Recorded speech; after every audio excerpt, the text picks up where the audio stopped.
지금까지 저와 여러분을 지키신 하나님을 찬양합니다. 그러면서도 우리에게는 대단히 민감하고 또 중요하게 여길 부분이 있어요. 그리스도인이 보는 현실입니다. 언제나 이 현실을 우리가 직시할 수 있어야 하는데, 만일에 이 현실을 직시하지 못하면 그냥 휘둘리고 맙니다. 무슨 얘기입니까? 우리는 예수 믿기 전과 믿고 나서가 그들과 함께, 즉 믿기 전에 가졌던 생각이나 우리의 삶의 흐름을 그대로 가질 수는 없어요. 뭐 달라야 다른 것이 아니라 우리가 익숙한 것은 하나님을 멀리한 삶의 익숙함입니다. 모든 것이 내 뜻대로 되지 않는다고 우리는 매우 힘들어하고 어려워했던 저와 여러분이 예수 그리스도를 믿는 믿음 안에서의 삶의 그 길과 방향과 그 내용이 전혀 다르게 바뀌어진 사람들입니다. 이런 엄청난 흐름 속에 우리의 삶의 유일한 근거는 오늘도 은혜가 우리를 떠밀려서 살게 하신 은혜입니다. 만일에 이 은혜가 아니면 우리는 여전히 삶의 익숙한 습관대로 가던 곳에 또 가고 먹던 것을 익숙하게 먹고 살 수밖에 없습니다. 이 얘기는 지금도 전혀 같은 흐름과 삶의 문화권 속에서 살았다면 지금은 우리에게 허락하시는 영적인 문화권 속에 삽니다. 그래서 같은 생각일 수 없을 때가 더 많고 같은 흐름으로 살아가지 못할 때가 너무 많아요. 이것은 우리들의 생각이 아니라 우리에게 어느 틈엔가 우리를 인도하시고 주신 은혜의 길목을 인도받다 보게 되니까 그렇게 된, 오늘 이 자리는 아무나 들어올 수 있는 자리이면서도 아무나 오지 못하는 것과도 같이 오늘 이 자리는 어떤 자리입니까? 그럼에도 불구하고 우리 한 분 한 분을 위해 십자가상에 피 흘려주시고 그 피값으로 살게 하신 자리입니다. 그런데 우리가 익숙한 삶의 습관대로 산다면 그들은 매우 좋아할 수 있을런지 모르지만 우리를 지켜보시는 분에게는 매우 섭섭한 일이 될 것입니다. 한마디로 이리저나 저리거나 그리스도인으로서 합당치 못하다면 이것은 얼마나 비극적인 일입니까? 그리스도인은 그리스도인의 합당한 삶이 있습니다. 이것은 우리가 원칙을 얘기하기 전에 그 피값으로 오늘을 살고 오늘을 말하고 오늘을 생각합니다. 그래서 우리가 이만큼 사는 은혜가 있어요. 그러면서 예수님은 이 부르심에 우리를 보고 매우 긴장하셨던 것 같습니다. 늘 우리가 삶에 언저리 힘들어하고 어려워하고 괴로워하는 이 모습을 더는 볼 수가 없으셔서 오늘 이렇게 정리해서 말씀합니다. 내가 너희를 보냄이 양을 이리 가운데 보냄과 같도다. 내가 너희를 보냄이 양을 이리 가운데 보냄과 같다. 충격적인 얘기입니다.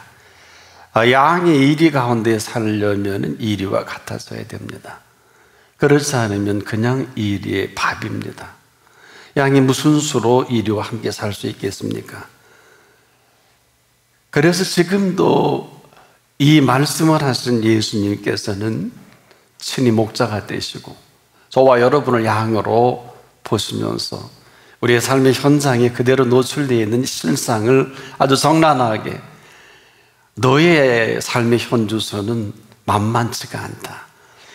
이리가 잡아뜯고 삼키려고 하는 삶의 현장인 것을 이렇게 말씀해 주신 것입니다. 그러면서 목자의 심정이 어떠한 것이고 또 목자의 심경은 어떠한 것인지. 근데 분명히 내가 너희를 보낸다 그랬어요. 그냥 살라고 하는 것이 아니라 내가 너희를 보냄이 양을 이리 가운데 보냄과 같도다. 이 이야기는 지금도 양이 이리 가운데 있다 할지라도 이리와 같아질 수는 없어요. 그러면서 양을 보내신 이 목자의 이 마음, 양이 이리 가운데 살 수 있는 길이 있을까요? 불가능합니다. 그래서 그리스도인들이 예수 믿고 상상할 수도 없는 어려움과 힘듦을 경험하는 것은 사실입니다. 그러나 이것을 모를 리가 없죠.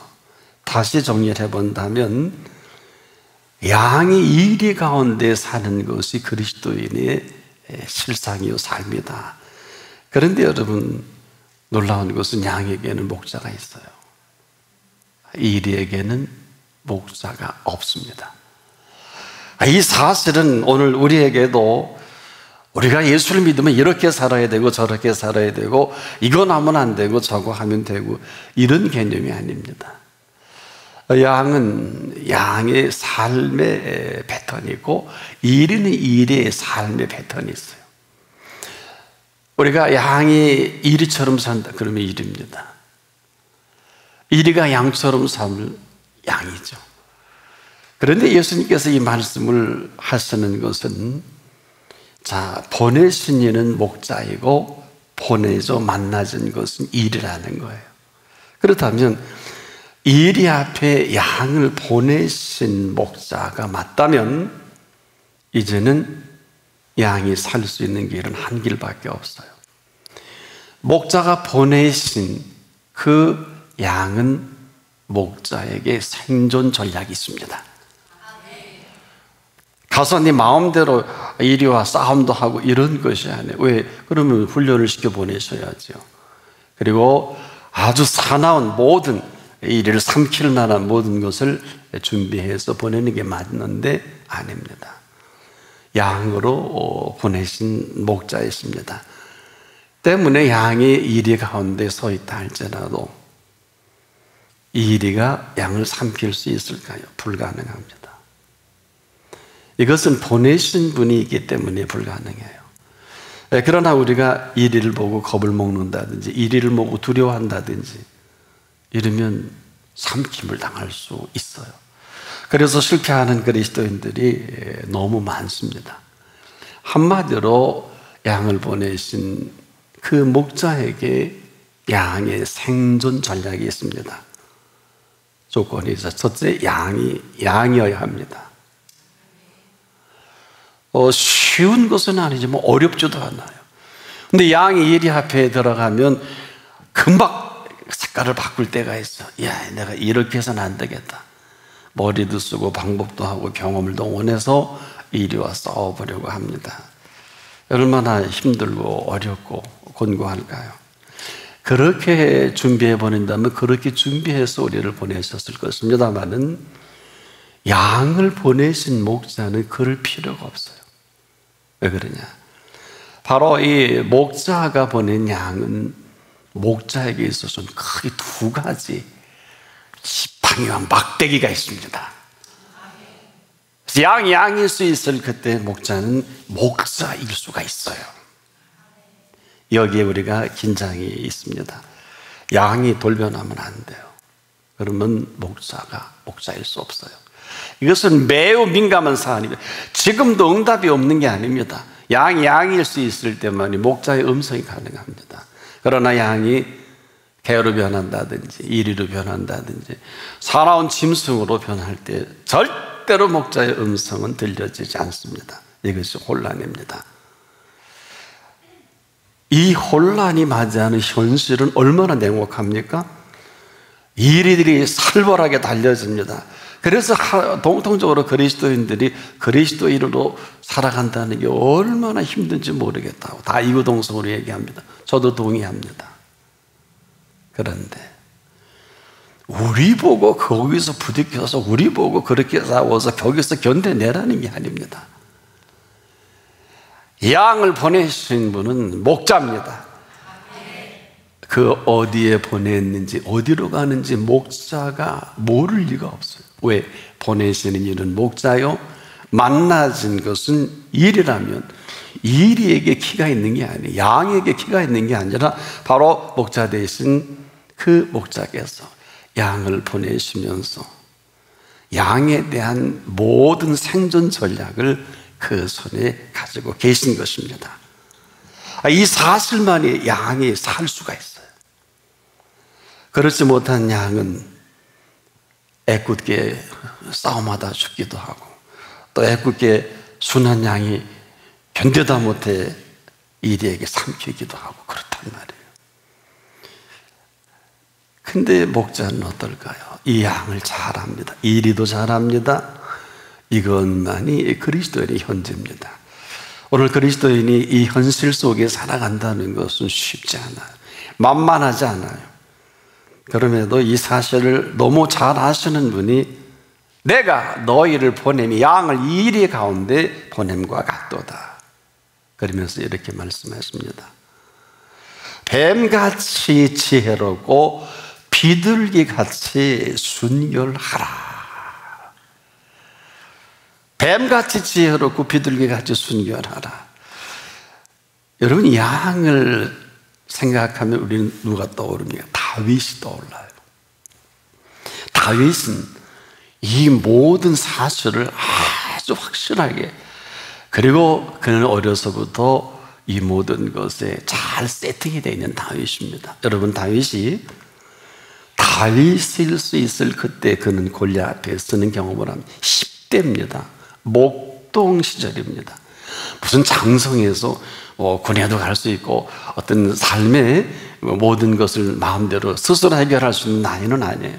아버지 이새의 양 몇 마리를 그는 키우고 치는 목동입니다. 그런데 이스라엘이 블레셋의 군대에 의해서 어마어마하게 전쟁이 바뀌어지죠. 이런 사실을 공교롭게 아버지의 부탁을 받고 형들에게 간식을 갖다 주다가 보게 된단 말이에요.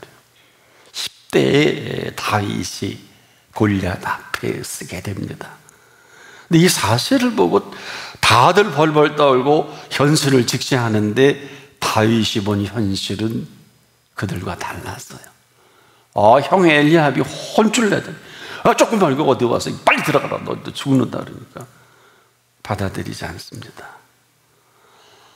그리고 나서 내가 아버지 이새 양을 지킬 때 곰이나 사자가 달려들어도 사자나 곰이 한 마리 양도 삼키지 못했다. 그런데 하나님이 우리 이스라엘을 지키는데 이게 치는 게 말이 되냐? 다윗이 본 세계입니다. 나와 함께 하셨는데 형들이 이해가 안 돼요. 하나님의 세운 사울왕도 이해가 안 됩니다.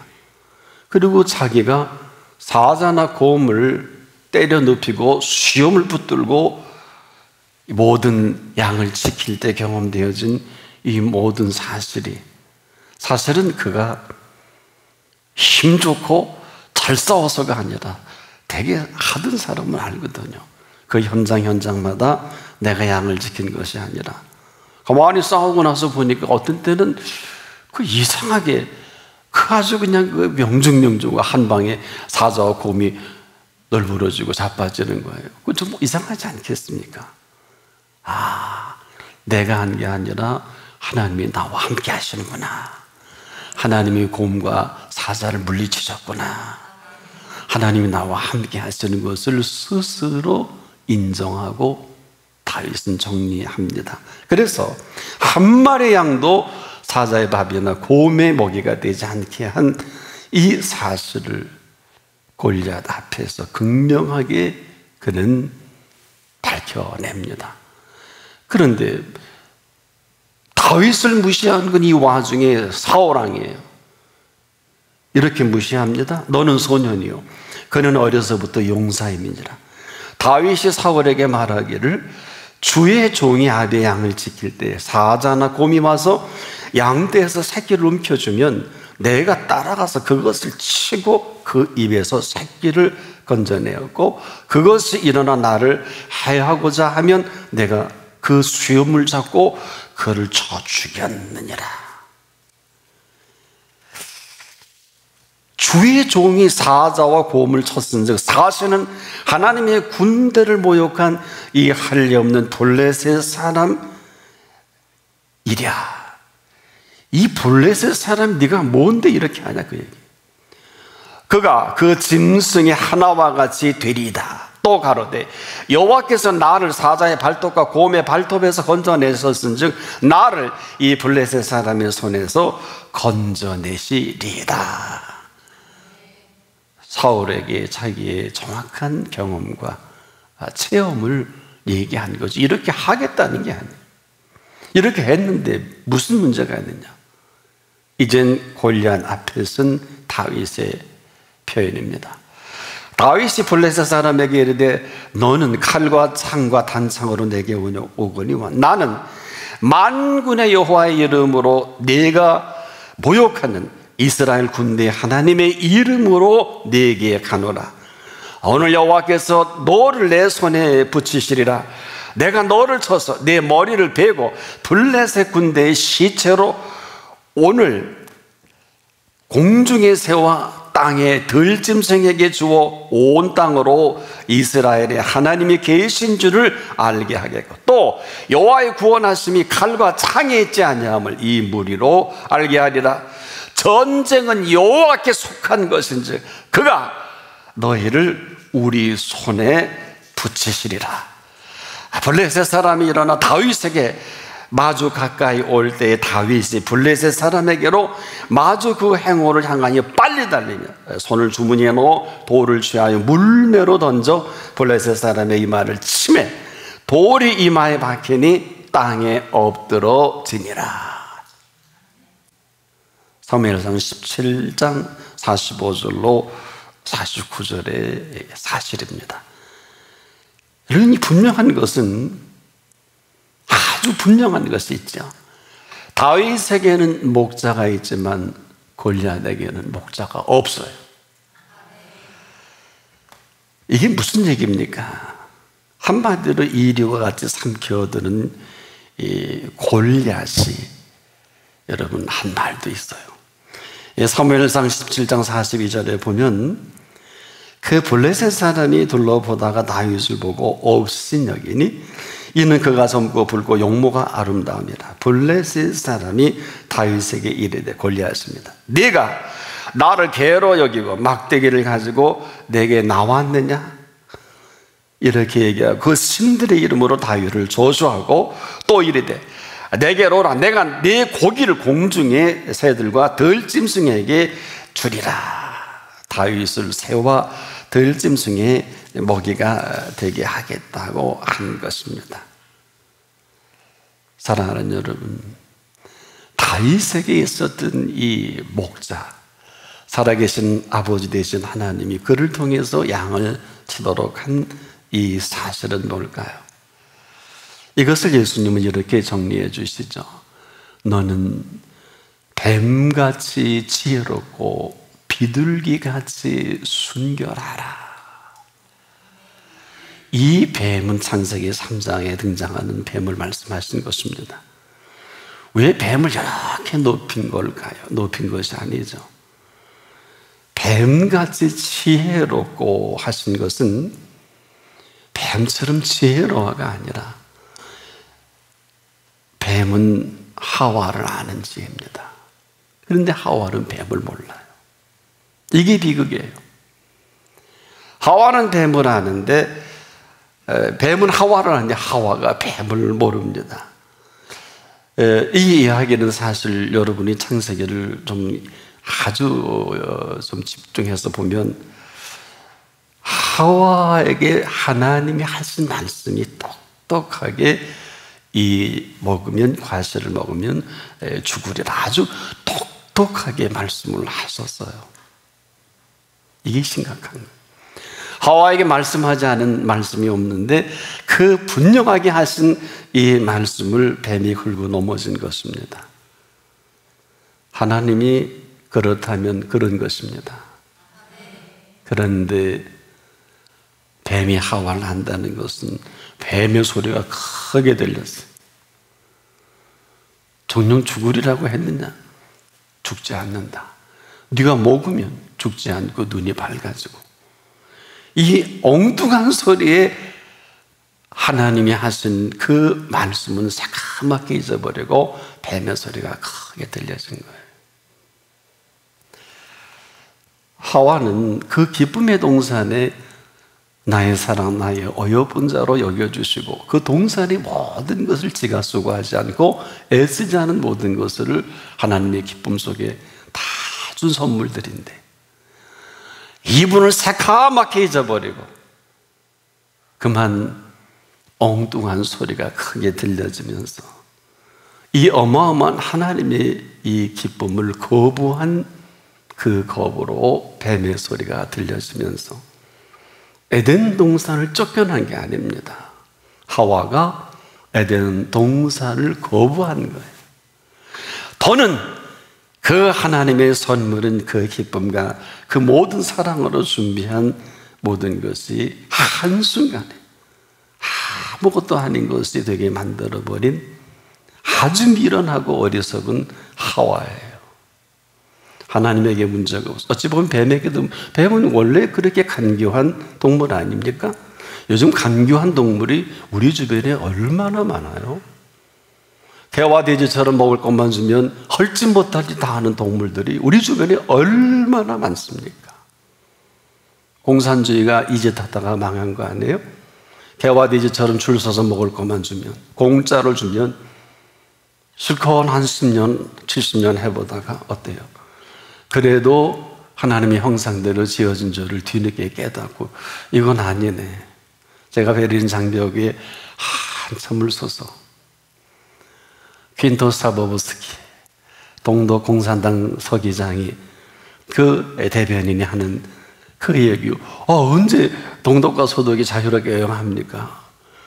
궁색하니까 지금 즉시 전 세계로 1989년 11월에 초에 타진합니다.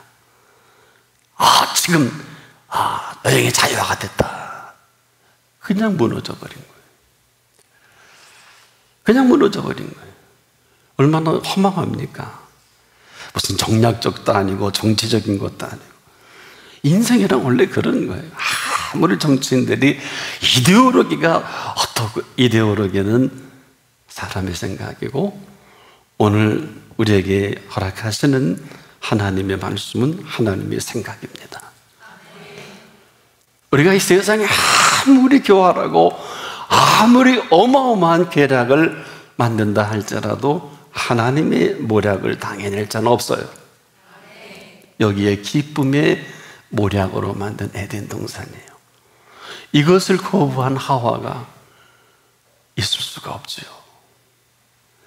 오늘도 우리에게 말씀하시는 이 말씀은 누가 뭐래도 예수님은 저와 여러분의 목자이십니다. 누가 뭐래도 우리는 그분의 양입니다. 살 수 있는 생존 전략은 하나밖에 없어요. 그 음성이 들려져야 합니다. 그래서 이 사실을 요한복음 10장 27절에 내 양은 내 음성을 들으며 나는 저희를 알며 그랬어요. 저희는 나를 따르느니라. 오늘 어떻게 살아야 합니까? 답은 없어요. 방법론으로 그렇게 고생했으면 철들 때도 됐잖아요. 없습니다. 무엇을 믿느냐?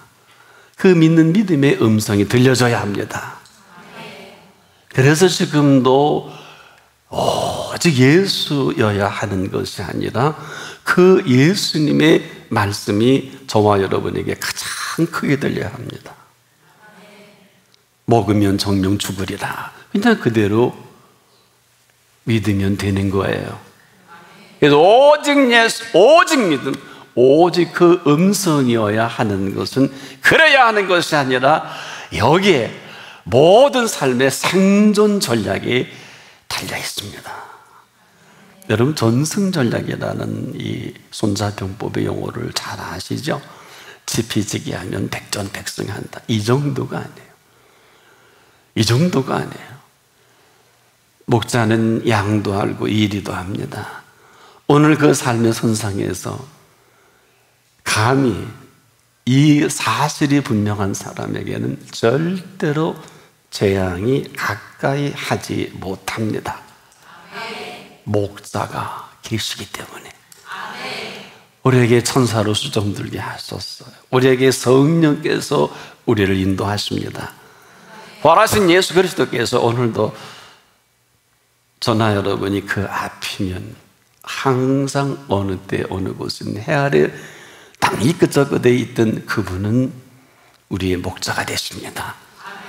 그분은 지금도 이렇게 아주 명쾌하게 말씀하십니다. 어렵게 말씀 안 하십니다. 사람으로는 할 수 없으되 하나님으로는 그렇지 아니하니 하나님으로서는 다 하실 수 있느니라. 어렵지 않잖아요. 그 나머지 선택은 저와 여러분의 몫이, 내가 예수 그리스도 앞에 있을 것인지 그렇지 않을 것인지가 오늘 이제까지의 삶의 모습이고 앞으로도 이후로도 이런 거예요. 절대 그리스도인이라고 병 안 든다고 생각하지 마십시오. 암도 걸리고 죽을 병에도 걸립니다. 우리 집사람은 불치의 병, 암을 2번씩이나 한번 지나간 일이 있어요. 의사가 저를 부르더니 첫 번째 암일 때는 이렇게 종합병원 그 주치의께서 이러더라고. 선생님, 눈치로 보니 심각해요. 사랑하는 여러분, 병도 걸릴 수 있고 아플 수도 있고 어려움을 닥칠 수도 있고 또 우리가 상상할 수도 없는 어떠한 세계가 우리에게 다가올 수도 있어요. 그러나 다 괜찮다고 말씀을 드리지 않습니다. 뭐가 괜찮아요? 힘든데요. 어렵잖아요. 몸 아파 보셨나요? 아프잖아요. 배고파 보셨습니까? 사실이에요. 그런데 중요한 것은 왜 복음이 복음일까요? 굶어 죽을 것 같은데 먹을 걸 주십니다. 암이 2번씩 걸렸는데 하나님이 살려내십니다. 이것은 저도 보고 집사람도 본 거예요. 현대의학이 할 수 있는 한계가 있어요. 그럼 암이 아니잖아요. 의학으로 다 고칠 수 있으면 아무것도 아니에요. 근데 지금도 의학적으로 해결할 수 없는 이 모든 것들이 얼마나 많아요. 그래야 되는 게 아니라 아프기도 하고 어렵기도 하고 힘들기도 하고 합니다만은 아프다가 죽는 사람이 한둘입니까? 어렵다가 망하고 자살하고 신경질환으로 정말로 생을 제대로 못 사는 사람이 지금도 아마 어마어마하지 않겠습니까? 이것이 현실이에요. 그리스도인의 현실은 어디입니까? 내가 너희를 보냄이 양을 이리 가운데 보냄과 같도다. 근데 우리가 이리를 보면서 휙 뒤집어집니다. 이게 뭐야? 끝입니다. 혈기가 그래서 그런 게 아니라 양이 양의 길 포기하면 목자가 일 수 없어요. 첫째, 음성이 들려지지 않아요.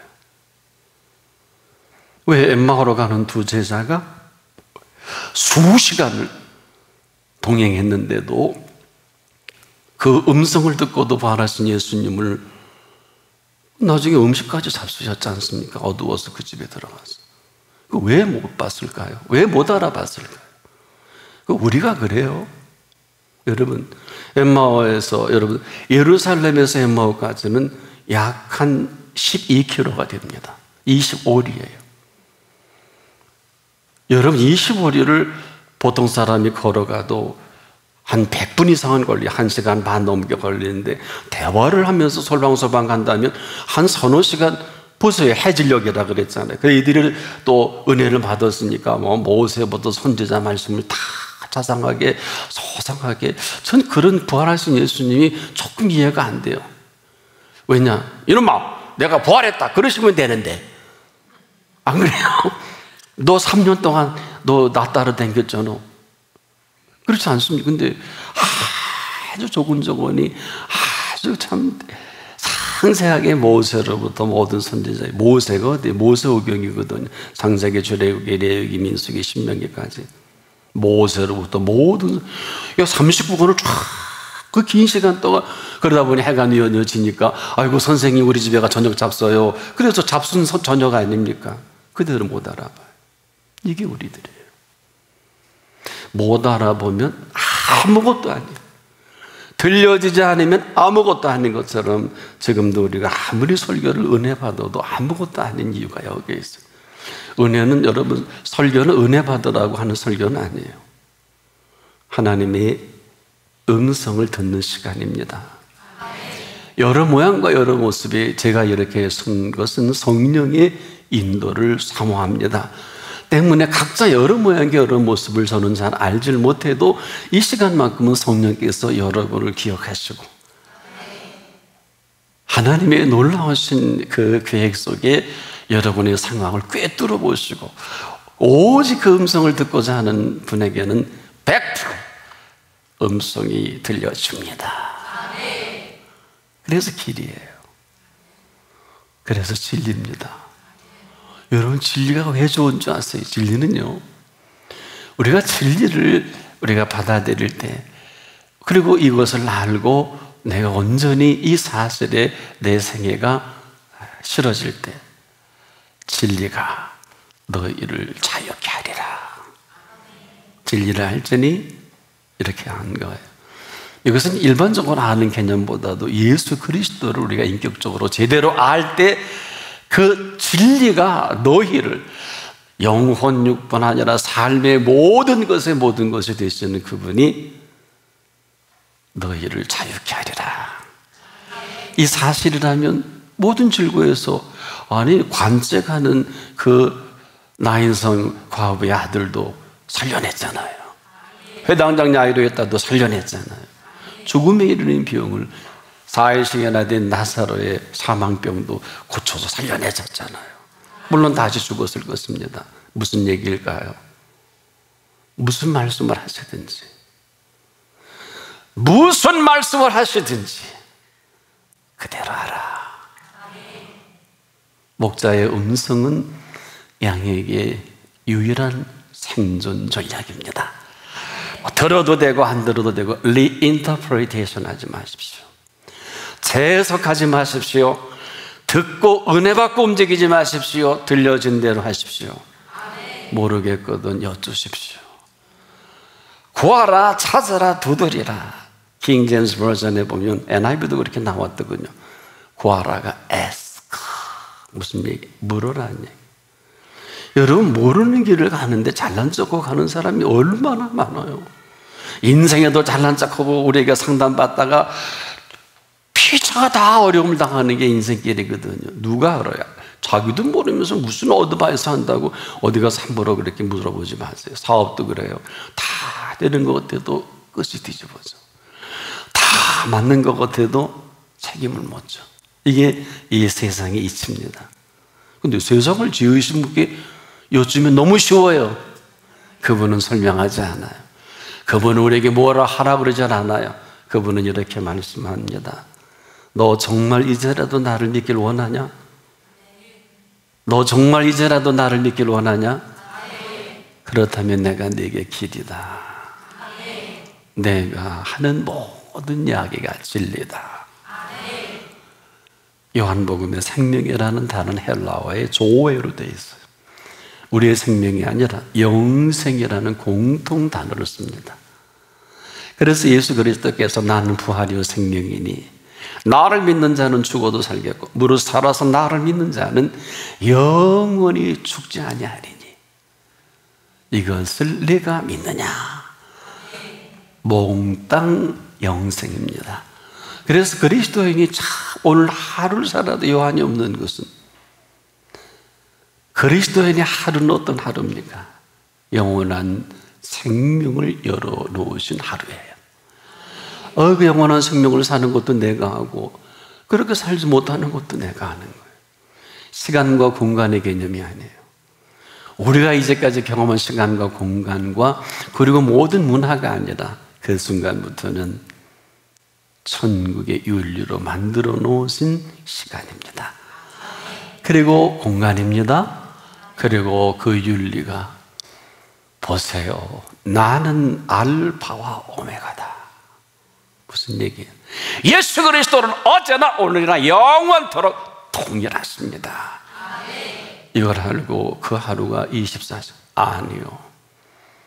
이 하루를 감격하고 감동하는 그 한 사람에게 예수께서는 오늘도 모든 걸 다 쏟아서 시간과 공간과 은사와 그래서 자기 아들을 아끼지 아니하시고 우리 모든 사람을 위하여 내어주시니까 어찌 그 아들과 함께 모든 것을 선물로 주시지 않겠느냐. 그런데 천년을 두고도 맛보지 못한 그 놀라운 영원한 생명의 세계를 살래요, 말래요? 여러분, 정말 아마 사시는 분 반드시 저를 한 번은 찾아올 거예요. 왜? 지금까지는 눈만 뜨면 돈, 지금까지 눈만 뜨면 걱정, 염려, 근심, 온통 불안해서 견딜 수가 없어요. 지금 이 전 세계 팬데믹이라고 하는 이 엄청난 세계 대유행이 아직 멈춘 건 아니에요. 제가 얼마 전에 뉴욕을 다녀왔습니다만은 하루에 800명의 시신을 감당하면서 화장터도 밀리고 트럭 5대의 시체가 뉴스를 보니까 썩어 있더라. 방법 없다 그러더라고.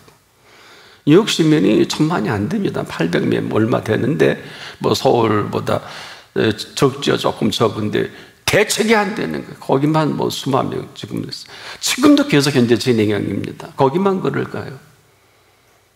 이걸 우리가 함부로 말할 수는 없을 거예요. 우리가 뭘 잘해서 우리가 이만큼 사는 게 아니라, 저는 이번에 그저 무슨 기사를 보다 그러면 그렇지, 드라이브 스루라는 이 선별 진료소를 이걸 창안하고 이걸 실시한 거는 40대 인천의 의료원에 그 한 감염내과 과장님께서 이것을 40대인데 젊음에 이 우리나라의 코로나19 바이러스가 시작이 되니까 그 질병본부 안에서 특명을 내렸대요. 정신차려, 절대로 가까이 하지 마라. 절대로 가까이 하지 마라. 내가 방법을 간구하겠다. 그리고 4시간 만에 자기 동료 의사들과 함께 그룹을 짜서 도시락 시켜 먹고, 원래 그게 며칠 돼야 된다는데 4시간 만에 하나의 발명품이 만든 게 드라이브 스루예요. 이것으로 모든 의사들을 보고 간호사들을 보호하면서 차 안에서, 여러분 드라이브는 처치도 있고 드라이브는 여러분 극장인데 얼마나 많아요. 지금 여러분 맥도날드도 그렇고 요즘에 얼마나 스타벅도 차 안에서 이렇게 먹는, 이걸 생각했다 그러더라고요. 동네 자기 앞에 스타벅이 있대. 드라이브는 스타벅이 있어서 그렇다, 절대 가까이 하지 말자. 이게 지금 전 세계적으로 드라이브 스루라는 하나의 용어로 지금 전 세계에서, 그래서 투클레나 이렇게 기자가 물으니까 무료로 오픈했다 이렇게 얘기하면서, 이런 정말 젊은, 제가 늘 그러죠.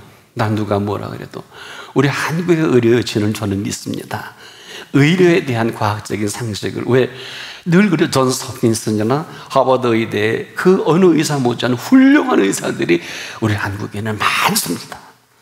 근데 이번에 전 세계에 드러났죠. 어느 나라가 잘 사는 나라예요.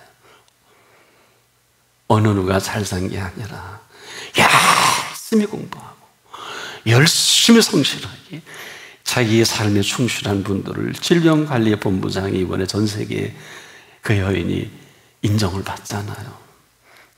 얼마나 주무십니까? 저는 1시간은 잡니다. 근데 그녀는 항상 머리가 흐트러져 있고 정말 세수도 못하신, 너무 참 치열하니까.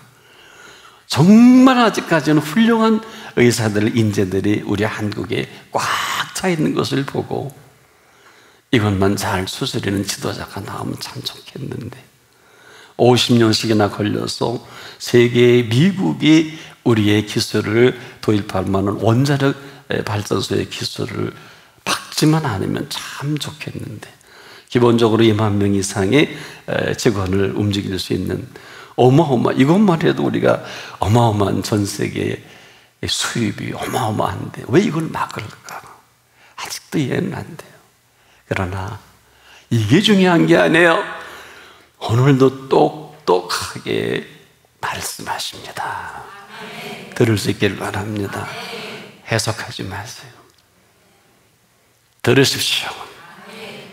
길이 없는 주제에 길을 묻는 사람에게 동으로 가라 그러면 가야 되는 거 아니에요? 전 지금도 그 매사추세츠 안에 들어가면서 제가 한번 운전하며 길 잃어버린 적이 있는데, 친구 동료 목사가 한 16년 살았다는데 자기가 몇 번 왔대는, 몇 번 뺑뺑뺑 도는데 이거 봐 2시간이야 이거 큰일 나서, 아니야 맞아 또 돌아 문 열고 옆에 있는 기사에게 물었더니 Follow me 그러더라고. 기분 되게 나고 젊은 놈인데 반말을 딱. 어떻게 이 길 모르는 사람이 따라가야지. 따라갔더니 5분도 안 돼가고 우리의 목적지가 나오더라고요. Follow me. 나를 따르라. 무슨 설명이 필요해요? 아는 척하는 사람한테 2시간 고생했으면 되지, 20년 고생했으면 되지.